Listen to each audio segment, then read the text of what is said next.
Okay, as we continue our look back on the year of 2014, certainly an eventful one for QPR, we're going through some different categories. We've picked no fewer than 6 to look back on, and I'm joined by Brian Melzack, Ian Taylor, Sky Sports News' Aidan McGee, and BBC London's Phil Parry, as we will no doubt contest and argue our points. Okay, well, let's start with probably the easiest one, moment of 2014. Brian. Okay, got to look back on that afternoon at Wembley when we won and got promotion to the Premier League. I mean, that was the most exciting, probably one of the most exciting periods in my life of being a QPR fan, and a most amazing moment for the club, for the fans, for the players.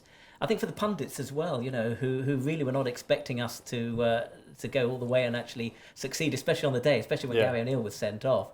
That was one moment. The other moment, maybe not a moment, but something we will remember, is the game against Liverpool. I think that was the turning point of our season. So maybe it will be a moment we'll remember at the end of this season. Okay, Phil, any difference of opinion? Yeah, do you disagree with me? No, a specific moment for me on that actual playoff final day was that we did a live interview with Wally Downs on the pitch before the game. Our reporter, Emma Jones, was interviewing Wally, and obviously no longer works at the club, but the Downs family live around the corner, massive QPR fans. I remember sitting, commentating on the Oldham victory in the playoff semi-final, over 10 years ago.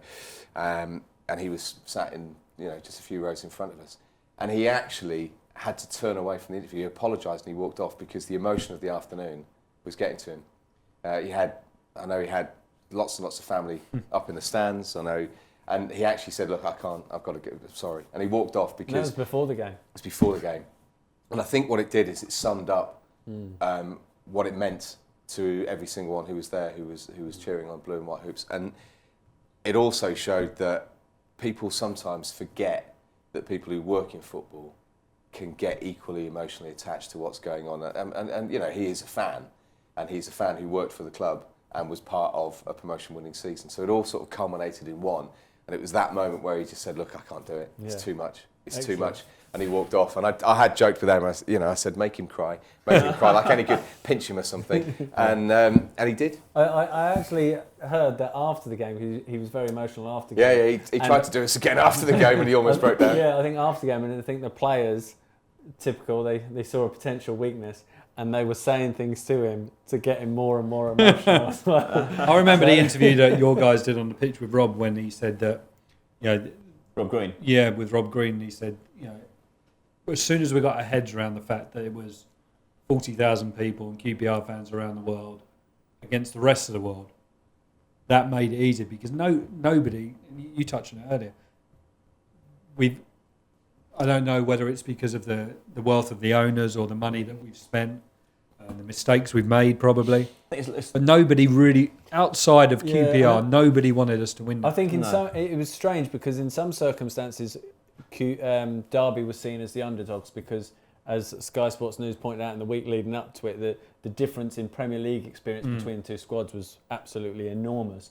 And so it's almost the British mentality to go with the underdog, which I completely understand. And I think because of QPR's experience and perhaps household names over Derby's exciting young players, there was a natural sort of leaning towards Derby over QPR for the neutrals. I mean, for me on the day though, it was just about, more than anything, you look at the pictures, the stills, the pictures you look back at now, 7 months ago, it was just a sense of relief. Yeah. We all know there would have been financial implications for any club who misses out on promotion. And you could just see it. You can see Phil Beard behind the trophy lift and a few other people, personnel from the club behind that. They know what it means to them. They've got their fists clenched and their hands are up in the air. And you can see that. And as a supporter as well, I mean, I want to cover QPR in the Premier League. Yeah. I don't want to cover them. It's fun covering them in the Football League, but because of the kind of channel we are, we cover the Premier League. So it gives me a chance. Obviously, I have to do other clubs as well. We all do. Phil knows that. But QPR is a good story from a media point of view. It's like West Ham was probably 10 years ago. There's always something to say, always something going on. Proximity to the studio is very important as well. That for me it was relief. Professionally, obviously, it goes me back to my childhood a little bit. Just getting excited, even though I couldn't really do much about it on the day. And then the relief as well. It was something something to behold. So was that your moment of 2014, the goal? Yeah, without question. Yeah. Yeah. I know that question. I'm sorry, I jumped in and answered it too soon. Yeah. But yeah, that was my moment. Yeah, it was kind of, couldn't really believe it was happening, to be honest with you. I can't Happened in believe it slow around me. motion, didn't it? It was almost like in slow motion. The whole, Yeah, I think big moments generally are Yeah. in slow motion when you look back. But yeah, just seeing all those supporters, all those flags. The flags look fantastic. It would look like the Azteca in '78 at the World Cup. It was magnificent, really. In your moment of 2014? Yeah, it has to be that, doesn't it? I mean, we touched on earlier, there were other key moments. The bottle top at Middlesbrough, the Luke Ayling goal that was disallowed here against Yeovil. I thought Ravel Morrison's performance at Birmingham was a big one as well. And then again, the Charlie Austin arriving in the Premier League almost with the 2 goals against Villa when he was man of the match that night. All big moments, but none of them made possible, or none bigger, I should say, than Zamora scoring. Yeah, I think we'd all agree with that. Okay, on to first of the more challenging ones in terms of agreement, and I doubt we will agree on the remaining ones. Unsung hero of 2014. Phil, I'll come to you first on this one. That's tough. It's 2. I think one of them actually, this sounds a bit strange, and my reasoning, there is reasoning, Steve McLaren.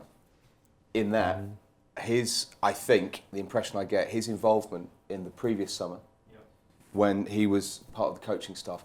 When you get relegated, I think you can lick your wounds and you can be feel in a bad place. And I think the way that Steve played a role as part of the coaching staff, the impression I get with the way that the players reacted to him, put the squad back on a better footing to approach the challenges.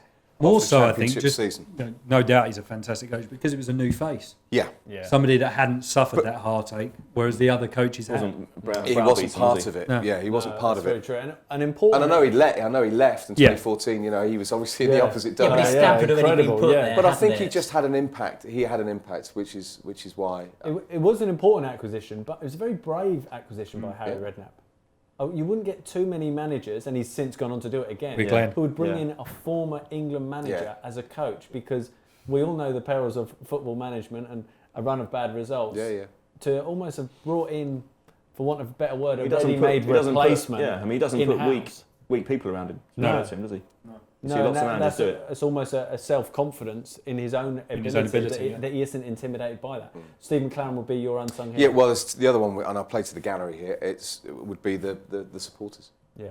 You know, the Wigan game, we talked about it. The earlier but the atmosphere in here never changed. The support that was given to the side in the second leg was still magnificent, and then the turnout at Wembley, and as you say, the volunteers who helped put the flags out. The club obviously arranging for that, but the volunteers who, you know, the supporters play a big role, and I know people talk about how strong and good the support is, but without that, you know, I think it just lifts. It does have that feeling of togetherness. If you're not together, then the players can suddenly feel isolated, or you know, if there's a disjunction between the players and the supporters don't feel it. So I think that togetherness is hugely important. Okay, Ian, your unsung hero. Mine's an obvious one. Really, it probably would be Gary O'Neill, because I think he sacrificed himself for the team in the final. I thought he was outstanding in the semi-finals. I was a bit disappointed, speaking personally, I was a little bit disappointed for him not to get a new contract, because I think he would have brought something to the table in the Premier League, because I think he's got that experience. Despite his age, he's an incredibly fit lad. And a real team player, and I think he showed what he's all about in that final. He kicked every ball from in the tunnel area from when he was sent off. But I thought it was an incredible act, and it ultimately proved to be the right act as well. Yeah, I would just jump in and say that was going to be my unsung hero and mine. 2014. There you go. Because almost aside from what he did in the final, his performances when he played, because he was almost the unglamorous choice. When we've spoken about it before, when you ask people, everyone's fit, pick your midfield 4, and people would say, and you can argue their point, Cranchar or Hoilett or Matty Phillips, Joey Barton. Yeah, exactly.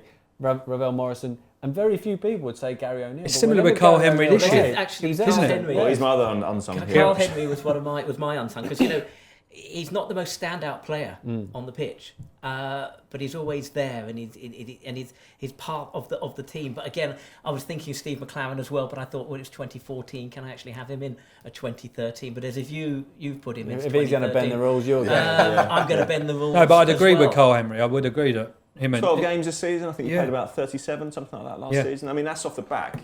Sorry to cut in, but that's off the back of a double relegation Yeah. at Yeah. Wolves, where he was a hero. That Mm. can't have been easy to take, to then walk into another ship where we'd suffered in a similar Yep. way Yeah. Yeah, big to time. them, and our dressing room was broken. To then bring him in and kind of, he always impressed me at Wolves. Actually, there was a reason. Another he was good captain. egg. Harry has Yeah. a knack of doing it. He Yeah. brings in You want certain good men. Yeah, you wanted certain people to do the job that needs Yeah. to be done. You class Richard Dunn. Stabilisers, Yeah. I think, in Yeah, a team. yeah. Yeah. He's been a vital part of the resurgence really since West Ham away. He's been almost up until recently an ever present in the side that has been doing well, largely at home. Okay, so it relatively similar there. Okay, match of 2014. Personally, the obvious one is to say Derby, but as a match, that wouldn't be my match of 2014. It was a moment of 2014, and the end result of 2014 match. Absolutely not. It was the most horrific half an hour I've ever gone through in terms of watching football. But so it wouldn't be my match of 2014. What would yours be then? I'd probably go. It's one of two. Wigan's second leg, because the whole game, the nerves going one down, then dominating and it almost appearing to be we're just going to run out of time here. Then the turnaround, the extra time, the rain falling, the atmosphere, the huddle on the pitch, the late goal, or the goal in extra time, and then hanging on for it, the craziness at the end where we just couldn't get it out of our penalty area and players were popping up for Wigan in areas that you didn't think there were players. And it was that, and in the end, the feeling of relief. It's difficult to look beyond that. Another game I was going to say was the Sunderland win, the first win of the season in the Premier League. And having waited 17 games to do it the last time we were in the Premier League.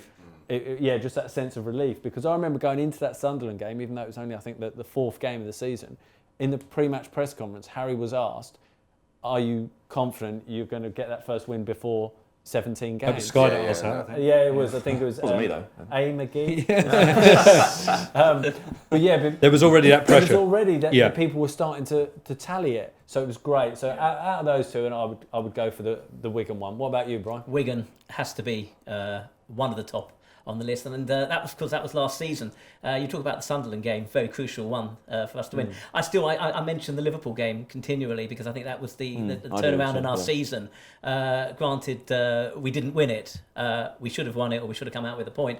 But I think from an atmosphere point of view, from a team spirit point of view, I think at the moment that probably those two games have to be the two games of my season, or no, of 2014 for me. Okay, Aidan? I'm going to go for Nottingham Forest. Actually, I just think Same one. Yeah, we desperately needed that performance. It's a long time since we scored more than 2 goals. I think, or maybe 3 I think the goals. scoreboard didn't know what to do, did it? No, I know. I'm not sure. Yeah, it It didn't was recognise 3 goals in 8 minutes, I think. That's right. Yeah, Just that's right. because of going into the playoffs. Yeah. to set Well, us up. we played Blackburn 3 or 4 days before and looked awful. And then it was a home game against a team that historically, I mean, we've never won. I know it wasn't at the City Ground, but we haven't won at City Ground in 28 visits.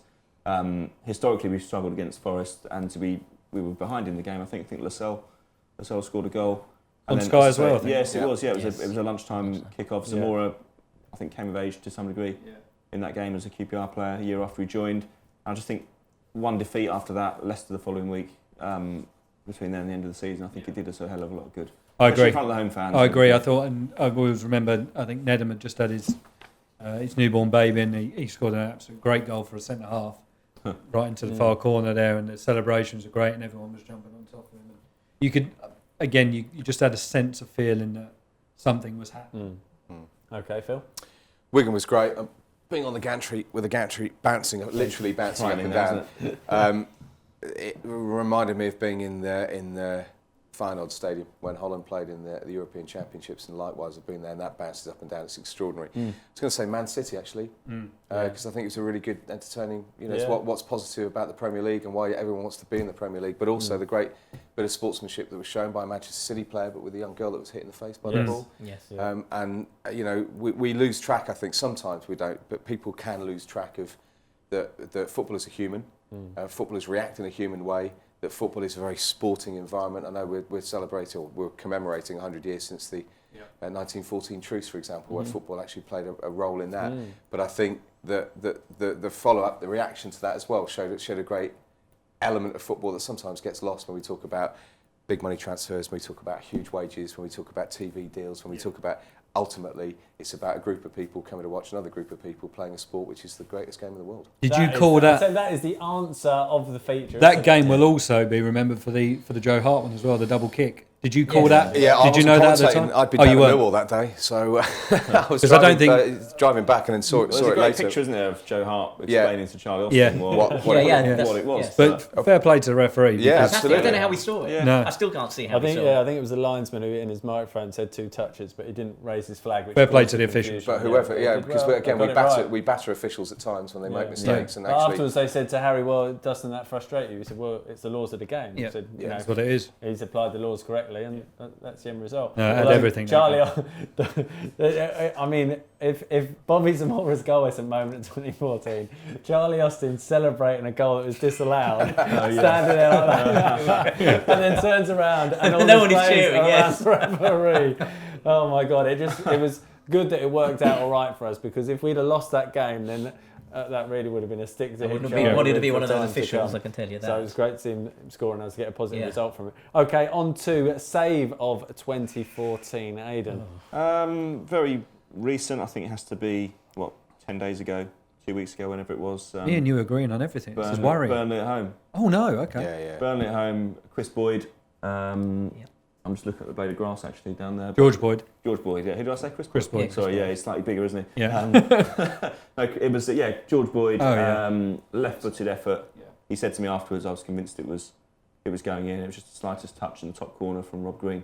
Yeah. Turned it round the upright. And I it thought that was, you and I was could- right behind it. I was in the box, a couple of boxes down from here, and I had a really good view of it. And Yeah. Oh, corporate, were you? Yeah, I was there that day. was it? That day. No, I was working that day, but, Oh, okay. but I managed to combine the roles. You said recently, and my one's also recently. My one's Rob's save from Gylfi Sigurdsson's free kick at Swansea Yeah. when the famous GDS. I think that's the closest Yeah. Amazing that save. new technology has come into play. Yes. Incredible save. Yeah, It's like, do you it remember was. Siemens Against Sheffield United with the balls, 2003, yeah. balls behind him, Wesley isn't it? Toledo, wasn't it? Yeah, it And was, he's clawed it out. It was incredible. See Save.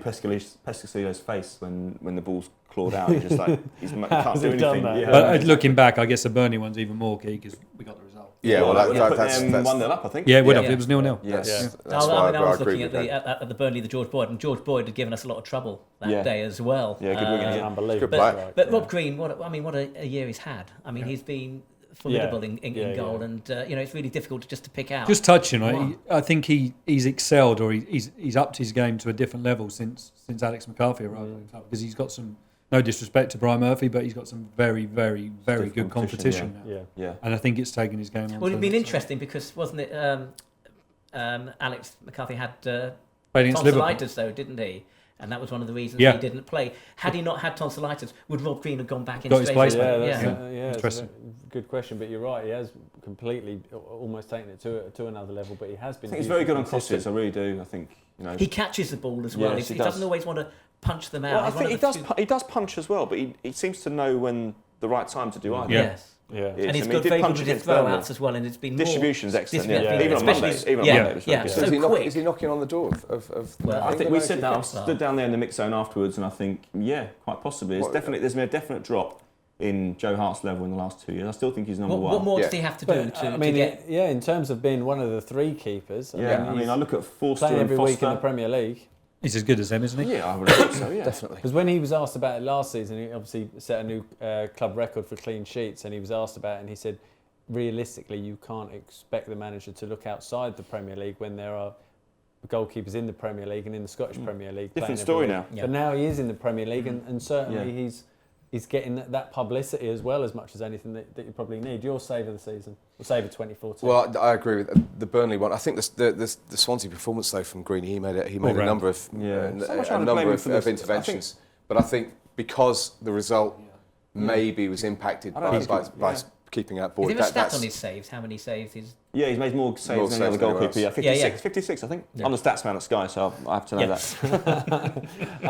A couple. I've got the George Boyd one down, but a couple as well.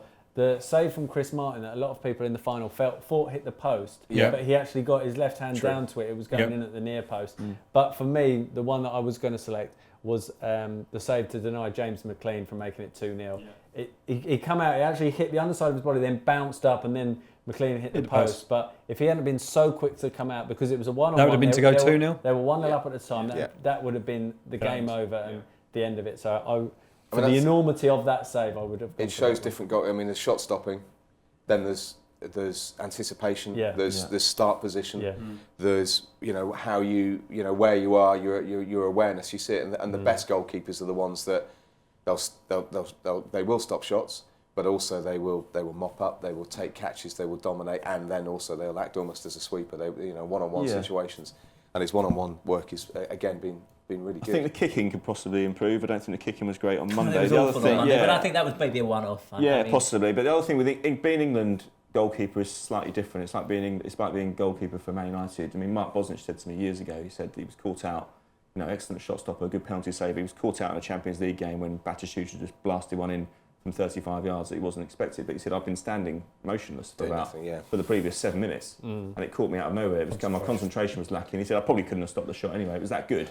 But when you're England goalkeeper and you're playing your San Marinos and your Andorras and Liechtensteins and everybody, you will face periods in the game where you're going to be idle and you need to. But still, you only need one player who plays for a Premier League club for one of those teams to fire one in from 30 yards. You've got to be able to stop it. So it is a slightly different thing, but certainly not beyond his reach. Not given the guys he's up against. Okay, Brian, goal of 2014. Well, everyone looks at Bobby Zamora's goal at Wembley. I look back to Charlie Austin's goal against Wigan in the semi-final, which was laid off and assisted by Bobby Zamora, and I think that probably to me was our goal of the season because it enabled us to go ahead and end up at Wembley and get back into the Premier League. I mean, there've been so many good goals this season, but I think that's the one that sticks in my mind. And of course, you imagine the emotion. You remember the emotion and the cheer, and as you were saying, it was rocking. The gantry was rocking, and then that takes me back to how it was when Paul Furlong scored against Oldham in the playoffs. So it's more probably the emotion more than the actual goal that sticks in my mind. Okay, Aidan? I've had to think about this. Lots of candidates. I'm going to go for Ravel Morrison at Middlesbrough. I can't remember whether it was the second or the third goal. Second was the bobble, which is my goal. That's right. Yeah, that's right. But the third, great finish. Yeah, I mean, every time I see that guy, I mean, I see a player who could be anything he wants to be. I really, really hope he sorts himself out. I really do. But do you see the similarities of being drawn between him and Adele in I wasted talent almost? Yeah, I do. I just don't understand what's stopping those players fulfilling their potential. Is it something in their mind? But Alex Ferguson spoke on an interview last year in America when he was doing the rounds with his book, and he said he was asked by an American newscaster what makes the great player, and he said it's courage. And I think that you look at the great players who played for United down the years, they weren't afraid to take a risk. It's even Dennis Law, very brave. Ronaldo, George Best. George Best was 5'7", the amount of goals he scored with his head. And he got kicked around in an era when there wasn't the protection for referees. Players now do have protection from referees. They're playing on good pitches. I don't see any reason why everything's laid out for them to perform. The pitch is very important as well. If you look at our best players in the 80s, Stainrod, Byrne, Wegley when he was at Luton, certainly on the plastic, they had the consistency of the surface. And the players have that now. You don't get mud baths that you had at Chelsea in the 80s. And I'd just like to see players like Adel Taarabt and Ravel Morrison just show when they're being criticised. I want to see them respond. That's what the best players do. And it's not too late for them. They're still young guys. It's flawed. The trouble is that footballers are human beings and people have flaws. I mean, people talk about, and I know without getting into legal issues now, but Leon Jean is in massive trouble again. Yes. But there was a young man who had it all, didn't he? Had massive talent. Everyone you speak to who knew of him, who worked with him, said that he was a boy who could have had it all, really, career-wise. Just threw it away. But obviously, he had problems in his background, and which he thought he'd overcome. But other people may have problems with their mental approach. Other people may not be able to cope with certain. There's a lot of talent out there. There's probably football, like all sports, like all businesses. There's wasted talent. Yeah. Could have been a contender type scenario, but you do want to see these players because that's what you pay. People pay good money to go and watch football, and they want to watch entertaining football. They make the difference, and we've had a lot of players over the last 30 years who, I'm not talking about falling into that mould of not maybe being courageous, but players who just make the difference on a match day. Sometimes in some years we will have an ordinary team, but a Roy Wegley will make the difference, or even a Les Ferdinand in certain years. There's two types of cult heroes. There's the cult hero, which is the which is the dogged, determined Yeah. battler, the McDonald, ratter in the midfield. Hill, You know, the club man like Maka, you know, even people like Ollie and Simon Barker, who, you know, just rat around in midfield. But then you need your talisman, you need your number 10, for example. You do. Here, don't you? You know, Stanley. It's an important Rodney, shirt number here, people isn't like it? Yes. Okay. My goals also from that game, just for pure comedy value, was the Zamora and the bottom Yeah. top. Well, Bobby's reaction Yeah, after it he was scored just- was just And it was nice that it was him as well, Yes. because of, you know, we Yeah. talked about it earlier that he's had quite a hard time from the QPR supporters, and maybe that was a turning point in his season. And look how it ended. Yeah. Phil, have you picked yours?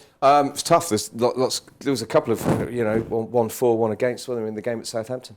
Yeah, Yeah, absolutely. Charlie, yeah. he won't stop me about that. Chaz's goal That's there. as good a snapshot as I've seen. Yeah. And I thought- Peller's goal as well, you know. Oh, Yeah, overshadowed, I guess, sort of wasn't it? half. I contemplated picking that one, but then I don't get much enjoyment from seeing it because I know we lost the game. It's Yeah. like the Remy goal against It's Wigan. literally 2 minutes later as well. Wasn't Yeah. it? Pella scored the a Remy Yeah, goal yeah, against literally Wigan, down the other which is end. an unbelievable goal. Yeah. Then they Maloney. Maloney free kick, and so you get no enjoyment from Just as a pure goal. 'Cause you feel you as a don't pure- gain as a anything pure from goal, it. yeah. as a pure goal, Technically, it was- fantastic. Yeah. It was. I mean, Is that I your know. one? Sorry. Is that your pick? I'm going to throw that into the mix, but I agree with other choices there because of maybe the emotions, because of the significance of the goals that were scored. But just as a pure goal, if you were to put it on a goals, if you were to just take it out of just a load context goals, yeah. and say as a great goal, Yeah. Yeah. it was a heck of a hit. Yeah. I was actually, there's a couple. There's a Zamora one, obviously, and the bottle top one. But the one that I particularly like is Austin's against Doncaster on New Year's Day. Yeah. It was 1-1. We were actually defending a free kick in injury time. Rob Green plucked it. He's knocked it down. I think Matt Phillips took the ball down, played it out to Simpson, who pulls it back, and Austin arrives. Yeah. Bullet header into the top Roof corner. came off the place. We won the game, and we'd had a run of 1 point from the last 3 games as well, and that kicked us on. I think we won every game then in January, so I'd probably opt for that one. Okay, on to player of 2014, Phil. I'm going to say Greenie, Rob Green. Well, my 8-year-old boy's a goalkeeper anyway, so yeah, he'd probably admonish me if I didn't. But I just think, as you say, You only make him a keeper, so you can just have shots at him in a park. Yeah. True. But I think there are key positions everywhere. You know, but as you say, you know, people talk about goals making big difference in games, but saves can make huge significance. And when we discussed the save of the year, you know, some of the interventions that he's made, you know, maybe securing a result against Burnley, preventing it going 2-0 against Wigan, even the save in the playoff final. I mean, you know, and the thing is, I think it's positive to praise a goalkeeper because of all the positions on the pitch, if they make a mistake, they get the blame. Yeah. Midfielder loses the ball. You think, well, someone else should have tracked back. Or their teammate can win it back. Striker misses a shot, he'll get another one. Goalkeeper makes one error and it is scrutinised. Yeah, it doesn't matter Time how and time many. again. If you look at that Rob Green game against the States in 2010, he actually made a string of saves after that. Yeah. No one remembers. Yeah, he did, but it doesn't get remembered. So I think, you know, and he's I like his attitude. I like the fact that he looks quite calm and relaxed, and I think, but he's got a calm assuredness about him, and I think that then translates to whoever's playing with him. You know, there's that relationship as well. And I think he's a big fan's favourite as well because when he lost his place Exactly. on the side, Yeah. his reaction to that wasn't to Throw his leak toys. stuff out, wasn't to do an interview criticising the club, wasn't to look to move out. He actually, his reaction to that was to get a personal trainer to do extra gym sessions because he said he needed to up his game rather than sort of just accept defeat, if you like. And that's the reason he's my player of the year as well. Yeah. There was a number of candidates, I think, for the calendar year. I think Yun's had a good calendar year. Joey, Charlie, Richard Dunn. But yeah, I've gone for Greenie as well. Okay. Aidan? I don't think you can see beyond the triumvirate of Green, Dunn and Austin, but at the risk of sounding unoriginal, I don't think you can look any further than Charlie Austin, really. Yeah. I think not just the important goals and the big goals he scored, obviously the 2 against Wigan in the semi-final, you know, his goals have been quite crucial, you know, especially against Aston Villa, those 2 this season. Burnley, of course, prior to getting sent off. Sunderland would proved a match winner. And I think just making that transition from Championship to, well, even coming from non-league, all the way up to the Premier League and scoring 18, 5 years ago. 18, 14. Yeah, it's not very long ago at all. And I honestly think he's going to play for England. I really do. Love it, Bri? Difficult one for the players who played so well this season, but I suppose it has to be Bobby Zamora. He's had a change of fortune this season. He's found himself on the pitch. He's now in the hearts of the fans. You know, from a jeering to cheering. So I think the character of him this season and to the end of last season as well, I think he has to be my player of 2014. Okay, yeah, there's a few candidates like Bobby Zamora, Rob Green, Richard Dunn, Joey Barton as well, obviously coming back and played a crucial part in our promotion. I'll go with Charlie Austin as well. Obviously got his 20 goals last season. He's got 18-14 this season. But as a stats man, you're going to like this. With Charlie Austin last season, we won 59% of our games. Without him, and there were, I think, 18 games without him, well, we won 59 with him. Without him, we won 28%. Yeah, it's a big. That is pretty phenomenal on the back of one player not being in the side, from 28% to 59. Can we not air this bit? Because I might want to borrow that stat for. That doesn't surprise me. Okay, so pretty split on all areas, but no doubt in the moment of 2014, that was Bobby Zamora's goal against Derby County at Wembley. Our thanks to Brian Melzack, Aidan McGee, Phil Parry and Ian Taylor. Fingers crossed there's more excitement in 2015.